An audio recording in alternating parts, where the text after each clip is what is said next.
கைகளில் இரண்டு பக்கமும் வெட்டறிவாளையும் வீச்சறிவாளையும் வைத்துக்கொண்டு கண்ணில் எதிர்பட்டவர்கள் எல்லோரையும் வெட்டியிருக்கிறார். அங்கே இருந்த இருசக்கர வாகனங்களை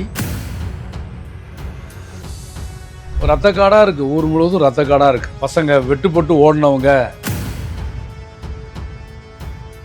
ஆனா ஆலங்குளம் காவல்துறை எல்லா பிரச்சனைகளையும் ஏறக்குறைய கட்ட பஞ்சாயத்து ரீதியில பேசி ஒரு நாடகத்தை போல் நடக்கிறது. ஒரு குற்றம் நடக்கும், குற்றம் நடந்த உடனே இவங்க போலீஸ் ஸ்டேஷனுக்கு புகார் போவாங்க. புகார் செய்யப்பட்டவுடன் குற்றம் செய்தவர்களுடைய உறவினர்கள் ஒரு 7-8 பேர் வந்து பட்டியலின மக்கள் மத்தியில அவருக்காக நாங்க மன்னிப்பு கேட்கிறோம், நீங்க விடுவாங்கன்னு சொல்லுவாங்க. இவர்களும் பெரியவங்க வந்துட்டாங்களே என்று சொல்லி இவங்க வந்து உடனடியா புகாரை வந்து இவங்க அழுத்த மாட்டாங்க. அது எஃப்ஐஆர் ஆகாது. புறக்காவல் நிலையத்தில் இருக்கக்கூடிய போலீஸ்காரரை வந்து ஊர்க்காரன் வெட்டினான்னு சொன்னா புறக்காவல் நிலையத்தை அகற்றி விட்டு பக்காவான போலீஸ் ஸ்டேஷனை நிறுவுவதற்கு பதிலாக புறக்காவல் நிலையத்தையே தூக்கிட்டு போலீஸ் போயிடுச்சு. எனவே போலீஸுக்கே பாதுகாப்பு இல்லை என்று சொல்லக்கூடிய ஒரு நிலைமை தான். சாதிய வன்கொடுமைக்கு என்ன காரணம் என்று எல்லோரும் பேசுறாங்க. சாதிய வன்கொடுமைக்கு என்ன காரணம்னா சாதி தான் காரணம்ங்கிறத புரிஞ்சுக்கிற மாட்டேங்கிறாங்க. தென்காசி மாவட்டம் ஆலங்குளத்துக்கு அருகில் இருக்கக்கூடிய நெட்டூர் என்கிற கிராமத்தில் மிகப்பெரிய ஒரு சாதிய வன்கொடுமை நடந்திருக்கு. சாதிய வன்கொடுமைக்கு என்ன காரணம் என்று எல்லோரும் பேசுகிறாங்க. சாதிய வன்கொடுமைக்கு என்ன காரணம்னா சாதி தான் காரணம்ங்கிறத புரிஞ்சுக்கிற மாட்டேங்கிறாங்க. அரசு காரணமா, போலீஸ் காரணமா, மக்கள் காரணமா என்று பேசுவதை விட சாதிய பிரச்சனைக்கு சாதி தான் காரணம் சொல்லி புரிய ஆரம்பிச்சுட்டா நம்மளால் வந்து சாதிக்கு எதிராக செயல்பட முடியும், சாதியை விமர்சிக்க முடியும், சாதி தவறானதுன்றத தலைமுறையாக நாம் கடத்த முடியும், பள்ளிக்கூடங்களில் சொல்ல முடியும், பொது நிகழ்ச்சிகளில் சொல்ல முடியும். சாதியை விமர்சிக்காமல், சாதியை எதிர்க்காமல், சாதி என்று சொல்வதற்கே பயந்து கொண்டிருப்பதனால தான் சாதிய பிரச்சனைகள் தொடர்ந்து தமிழ்நாடு முழுவதும், இன்னும் சொல்லப்போனால் இந்தியா முழுவதும் மிக மோசமான விளைவுகளை ஏற்படுத்தி கொண்டே இருக்கிறது. அந்த குறிப்பிட்ட நெட்டூர் கிராமத்தில் நடந்த பிரச்சனை என்ன? அந்த கிராமத்துக்கு நாங்கள் நேற்றைக்கு முதல் நாள் போயிருந்தோம். நேற்றைய தினம் ஊர் முழுவதும் ரத்த காடா இருக்கு. பசங்க வெட்டுப்பட்டு ஓடினவங்க, பாதத்திலிருந்து வழிஞ்ச ரத்தம் ஊர் முழுவதும் ரத்த தடமா இருக்குது. ஓடி போய் விழுந்த இடத்துல ரத்த சேரா இருக்குது. அங்கே இருக்கக்கூடிய தரை, சுவர் எல்லா இடங்கள்லையும் ரத்தம் தெளிக்கப்பட்டிருக்கிறது. மனித உடம்பிலிருந்து இவ்வளவு மோசமாக குருதி சிந்தப்பட்டிருக்கூடிய அந்த காட்சியை வந்து நம்ம பார்த்தா உண்மையிலேயே அதிர்ச்சியா இருக்கு. இந்த அளவுக்கு ஒரு மிருக குணம் கொண்டவர்களா மனிதர்கள்? இந்த அளவுக்கு சக மனிதனை எந்த குற்றமும் தெரியாமல் அந்த மக்கள் சொல்றாங்க. ஏன் வெட்டினாங்கன்னு கேட்டா, வெட்டினவங்ககிட்ட கேளுங்க ஐயா, எங்களுக்கு வந்து ஏன் வெட்டினாங்கன்னா தெரியாது, எந்த காரணமும் எங்களுக்கு தெரியாது. நாங்கள் திண்ணையில் உட்காந்துருந்தோம், கடையில் உட்காந்துருந்தோம், வீட்டில் உட்காந்துருந்தோம், கல்யாண வீட்டில் நின்றுக்கிட்டு இருந்தோம், எந்த காரணமும் இல்லாமல் வெட்டினார்கள் என்று அவங்க சொல்றாங்க. வெட்டியவர்களெல்லாம் பார்த்தா சிறுவர்கள், ஒரு 18 வயது 19 வயது நிறம் இருக்கக்கூடிய ஒரு சாதாரணமான பையங்க. இப்படிப்பட்ட இந்த பசங்க ஏன் போய் இந்த காரியத்தில் அப்படின்னா ஊரே ஒட்டுமொத்தமாக சாதிய வரியா இருக்கா அப்படின்னு பார்த்தா அந்த மாதிரியும் சொல்ல முடியல. அங்கே இருக்கக்கூடிய பட்டியலின மக்கள் சொல்கிறாங்க, நாங்கள் ஒன்றா தான் மாடு மேய்க்க போவோம், நாங்கள் வந்துட்டா எங்கள் மாடுகளை அவங்க பார்த்துக்கிடுவாங்க, அவங்க மாடுகளை நாங்கள் பார்த்துக்கிடுவோம், ஒன்றாகத்தான் வந்து வேலைக்கு போவோம், ஒன்றாகத்தான் நாங்கள் எல்லா இடத்துலையும் இருப்போம் அப்படின்னு சொல்றாங்க. அப்படின்னா அங்க இருக்கக்கூடிய மக்கள் மத்தியில எந்த விதமான ஒரு சாதிய ஏற்றத்தாழ்வு, நான் முன்னதே குறிப்பிட்டது போல சாதிய உணர்வு ஒரு பக்கம் இருந்தாலும் கூட சாதிய வெறியோடு அந்த கிராமம், ஒட்டுமொத்த கிராமமும் அப்படி இல்லை. ஒரு அழகிய கிராமம். அந்த கிராமத்தில் பள்ளிக்கூடங்கள் இருக்கிறது, நல்ல நீர் ஆதாரம் இருக்கிறது, கிராமத்தை சுற்றி நல்ல வயல்வெளி இருக்கிறது, பட்டியலின பகுதி மக்கள் மத்திய அந்த தெருக்குள்ளேயே ஒரு பள்ளிக்கூடம் இருக்கிறது, நிறைய இருக்கிற எல்லோருமே படித்திருக்கிறாங்க, நல்ல வேலைகளில் இருக்கிறாங்க, தனியார் நிறுவனங்களில் வேலை செய்கிறாங்க, அரசு பணியில் வேலை செய்கிறாங்க, அங்கே இருக்கக்கூடியவர்களுக்கு நிலம் இருக்கிறது, எல்லார் வீடுகளிலும் வாகனம் இருக்கிறது, ஒரு மாண்புக்குரிய மனிதர்களாக குடும்பமாக அங்கே இருக்கக்கூடிய பட்டியலின மக்கள் இருக்கிறார்கள். இவர்களுக்கும் இவர்கள் அங்கே இருக்கக்கூடிய பிற்படுத்தப்பட்டவர்களை சார்ந்து வாழ வேண்டிய ஒரு பொருளாதார நெருக்கடியும் அவர்களுக்கு கிடையாது. இந்த குறிப்பிட்ட சம்பவம் ஏன் நடைபெறுகிறது? 29ஆம் தேதி ஒரு கல்யாணம். அந்த திருமணத்திற்காக, அந்த கல்யாணத்திற்காக 28ஆம் தேதி இரவில் ஃப்ளெக்ஸ் போர்டு அமைக்கிற வேலை நடைபெற்று கொண்டிருக்கிறது. வழக்கமாக பட்டியலின மக்கள் அவங்க தெருக்குள்ள ஃப்ளெக்ஸ் போர்டை வைப்பாங்க. அன்றைக்கு அந்த திருமணத்தில் அவர்கள் தெருவில் வைத்ததோடு சேர்த்து அந்த அவர்களுடைய தெருவுக்கு நேர் எதிராக இருக்கக்கூடிய அதுவும் அவங்க தெருவினுடைய முன்பகுதியில் இருக்கக்கூடிய அந்த சாலையில் அதை வந்து வைக்கிறாங்க. வழக்கத்துக்கு மாறா இங்கேயே வைக்கிறாய் என்று சொல்லி அந்த ஃப்ளக்ஸ் பேனர் மீது அங்கே இருக்கக்கூடிய இளைஞர் ஒருவர் சிறுநீர் கழித்திருக்கிறார். இதை காவல் நிலையத்தில் இவங்க புகார் சொல்லியிருக்காங்க. போலீஸார் அழைச்சிட்டு போகிறாங்க.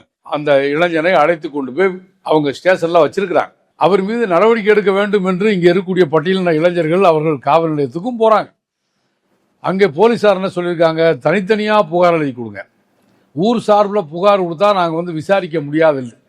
தனியாக ஒருவன் புகார் எழுதி கொடுத்து விட்டு அந்த ஊரிலே பாதுகாப்பாக இருக்க முடியாது.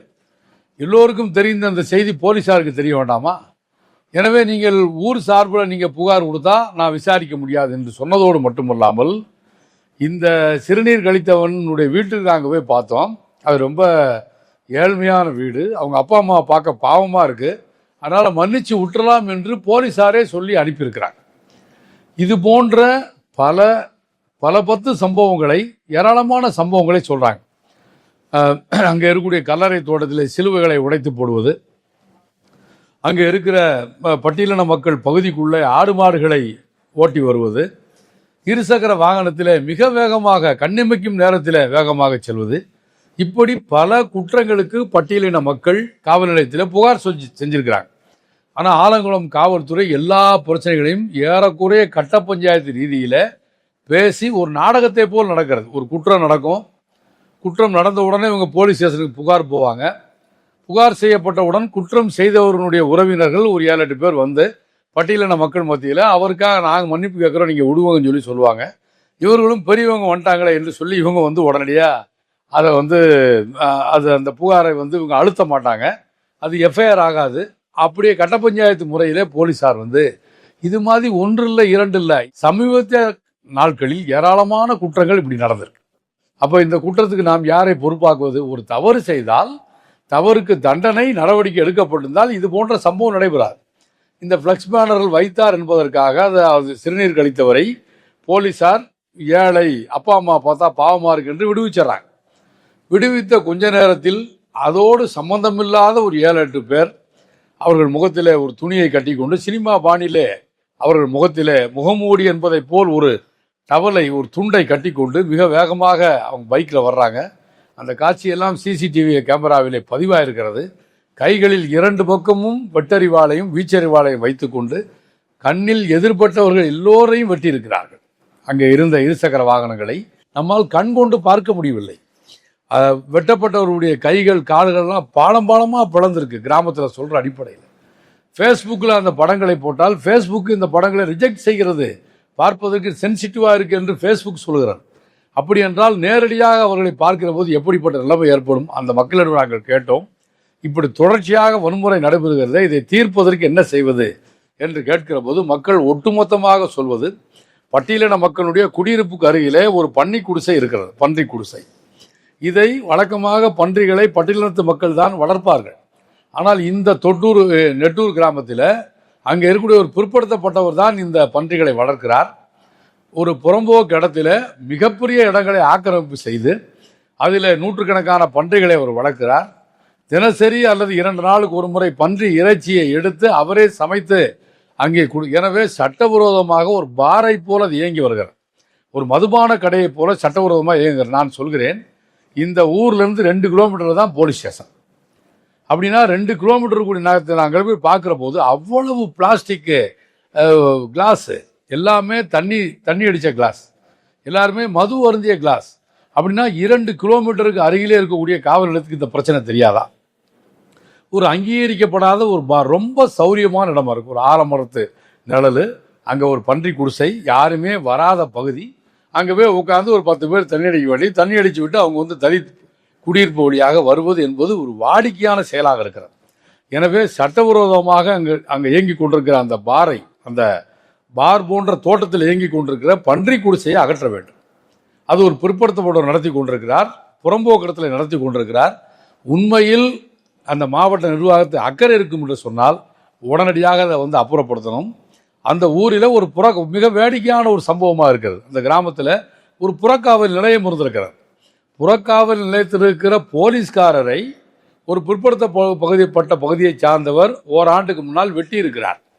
புறக்காவல் நிலையத்தில் இருக்கக்கூடிய போலீஸ்காரரை ஊர்க்காரன் வெட்டினான்னு சொன்னா புறக்காவல் நிலையத்தை அகற்றி விட்டு பக்காவான போலீஸ் ஸ்டேஷனை நிறுவுவதற்கு பதிலாக புறக்காவல் நிலையத்தையே தூக்கிட்டு போலீஸ் போயிடுச்சு. எனவே போலீஸுக்கே பாதுகாப்பு இல்லை என்று சொல்லக்கூடிய ஒரு நிலைமை தான் நம்ம பார்க்குறோம். எனவே அரசு நினைத்தால், போலீஸ் நினைத்தால், மாவட்ட நிர்வாகம் நினைத்தால் ஒரு அமைதியான கிராமமாக அந்த கிராமத்தை மாற்ற முடியும். அந்த பன்றி குடிசையை அப்புறப்படுத்தணும். பட்டியலின பகுதி மக்கள் வாழக்கூடிய பகுதியில் அவர்களுக்கான பொது விநியோக கடை அமைக்க வேண்டும் என்று கேட்டுக்கொண்டிருக்கிறார்கள். நிரந்தரமாக பட்டியலின பகுதி மக்கள் வாழக்கூடிய பகுதியில் போலீஸ் பாதுகாப்பை, காவல்துறை பாதுகாப்பை உருவாக்க வேண்டும். ஏற்கனவே இருந்த புறக்காவல் நிலையத்தை மீண்டும் நிறுவ வேண்டும். மாவட்ட அதிகாரிகள், வட்டார அதிகாரிகள் தொடர்ச்சியாக அந்த பகுதிக்குள்ள ரோந்து பணிகளுக்கு செல்ல வேண்டும். இப்படிப்பட்ட முயற்சிகளை மேற்கொள்வதன் மூலமாக நெட்டூர் கிராமத்தை அந்த கிராமத்துடைய அமைதியை நாம் மீட்டெடுக்க முடியும். குற்றவாளிகள் நாம் அமைதியை மீட்டெடுக்க வேண்டும் என்று சொல்கிற அதே நேரத்தில் அந்த குற்றவாளிகள் மீது உறுதியான நடவடிக்கையை காவல்துறை மேற்கொள்ள வேண்டும்.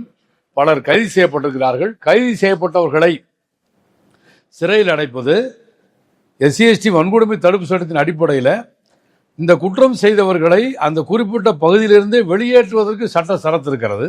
அதன் அடிப்படையில் இவர்களெல்லாம் தொடர் குற்றவாளிகள் என்ற முறையில் அந்த பகுதியை விட்டு அப்புறப்படுத்த வேண்டும்.